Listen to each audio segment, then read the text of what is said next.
Ya, langsung saja kita ke Hot News yang pertama, pemirsa, di mana hubungan antara Amerika Serikat dan Israel dilaporkan mulai retak setelah serangan udara Tel Aviv yang menargetkan puluhan depot bahan bakar di Iran. Serangan masif ini memicu perselisihan besar pertama antara kedua sekutu tersebut sejak mereka melancarkan perang terhadap Republik Islam Iran 8 hari lalu, di mana Washington merasa dihianati oleh skala operasi Israel yang jauh melampaui koordinasi awal. Sekitar 30 depot bahan bakar di seluruh Iran termasuk di ibu kota Teheran dihantam pada hari Sabtu hingga menimbulkan kebakaran hebat dan kepulan asap tebal yang terlihat dari jarak bermil-mil. Pejabat AS yang mengetahui masalah ini menyebutkan bahwa skala serangan tersebut jauh melampaui apa yang diperkirakan Washington setelah pihak Israel memberikan notifikasi awal kepada Amerika Serikat. Seorang pejabat AS mengatakan para petinggi militer Amerika Serikat sangat terkejut dengan betapa luasnya serangan tersebut. Salah satu pejabat senior bahkan secara tegas menyatakan Washington sebenarnya tidak melihat operasi penghancuran infrastruktur sipil tersebut sebagai sebuah ide yang baik. Sementara itu pasukan pendudukan Israel sendiri berkilah melalui pernyataan resminya bahwa depot-depot bahan bakar tersebut digunakan oleh pemerintahan Iran untuk memasok bahan bakar ke berbagai sektor termasuk unit militer. Namun kekhawatiran AS justru terbukti dengan kepanikan di pasar energi global akibat gambar-gambar depot yang terbakar hebat. Penasihat Presiden Donald Trump bahkan secara belak-belakan mengatakan kepada Axios bahwa Presiden Amerika Serikat sangat menentang serangan yang menghancurkan infrastruktur minyak. Ia menegaskan Trump ingin menghindari segala bentuk tindakan yang dapat mendorong harga bahan bakar melonjak lebih tinggi lagi.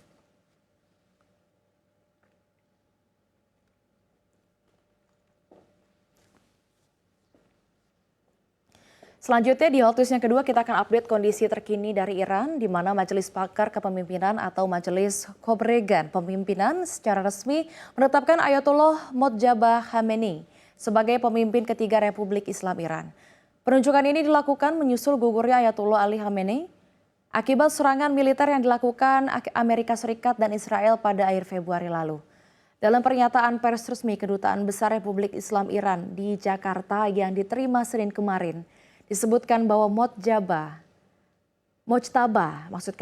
ini terpilih dengan perolehan lebih dari 85% suara anggota Majelis Pakar, di mana pemilihan ini merujuk pada pasal 107 dan 108 Konstitusi Republik Islam Iran untuk masa jabatan 8 tahun. Dengan adanya pengganti Khamenei, Kedutaan Besar Iran menegaskan bahwa transisi kepemimpinan ini tetap berjalan kokoh. Dan sesaat setelah penunjukan tersebut, Iran langsung mengaktifkan langkah militer strategis di bawah komando baru. Iran juga mengatakan sudah melancarkan tahap ke-30 operasi baru di bawah kepemimpinan Mojtaba. Dalam konteks ini, per Senin pagi kemarin, tahap ke-30 dari operasi Janji Setia 4 atau Fa'deh Sadek 4 dilaksanakan di bawah komando kepemimpinan Ayatollah Syed Mojtaba Khamenei terhadap wilayah-wilayah Zionis Israel. Dalam rilis tersebut, Iran memaparkan dampak signifikan dari serangan AS dan Israel selama 10 hari terakhir. Hingga saat ini tercatat lebih dari 1.300 anak-anak dan warga sipil tewas. Selain itu, 9.669 target sipil dilaporkan hancur. Ini mencakup 7.943 unit rumah tinggal, pusat medis, sekolah hingga infrastruktur energi.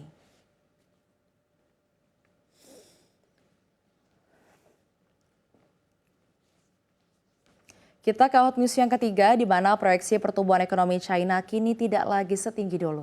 Pemerintahan China menetapkan target pertumbuhan produk domestik bruto atau PDB tahun ini di kisaran 4,5% hingga 5% yang menjadi level terendah sejak 1991. Angka tersebut juga menandai penurunan proyeksi pertumbuhan ekonomi pertama sejak 2023.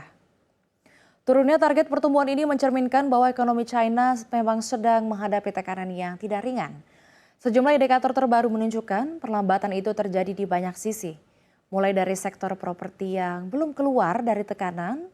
Selama beberapa dekade, perumahan juga menjadi salah satu mesin pertumbuhan ekonomi China yang paling kuat. Namun dalam beberapa tahun terakhir, sektor ini justru masuk ke masa penurunan. Pengetatan aturan terhadap utang berlebihan oleh pengembang pada 2020, lalu disusul lockdown pandemi yang menekan penjualan dan merusak kepercayaan rumah tangga, membuka kelemahan dari boom properti yang selama ini ditopang oleh utang. Kini kontribusinya terhadap PDB terus turun menjadi kurang dari 1/5 dan kemungkinan masih akan terus menurun seiring pemerintahan China mengalihkan fokus ke manufaktur berteknologi tinggi dan industri hijau. Selanjutnya kelesuan sektor properti China menjalar ke ekonomi yang lebih luas lagi. Ketika nilai rumah turun, rumah tangga merasa lebih miskin dan menjadi lebih hati-hati dalam membelanjakan uang alias daya beli tertahan. Kemudian populasi menyusut kini menjadi tantangan jangka panjang yang membesar. Jumlah penduduk China yang sekitar 1,4 miliar jiwa kini menyusut dengan kecepatan yang tidak terlihat selama beberapa dekade. Jumlah kelahiran turun menjadi 7,93 juta pada 2025, level terendah setidaknya sejak 1949. Selanjutnya tantangan di pasar tenaga kerja, meski tingkat pengangguran secara umum relatif stabil, pengangguran usia muda melonjak seiring jutaan lulusan baru masuk ke pasar kerja yang sedang melemah.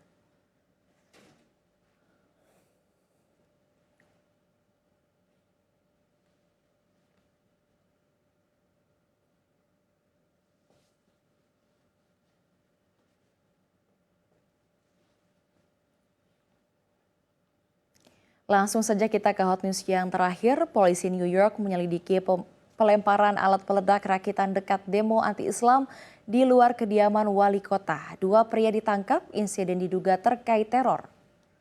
Polisi menyatakan sebuah alat peledak rakitan yang dilemparkan di dekat demonstrasi anti-Islam di luar kediaman resmi wali kota New York. Insiden tersebut kini diselidiki sebagai kemungkinan tindakan teror.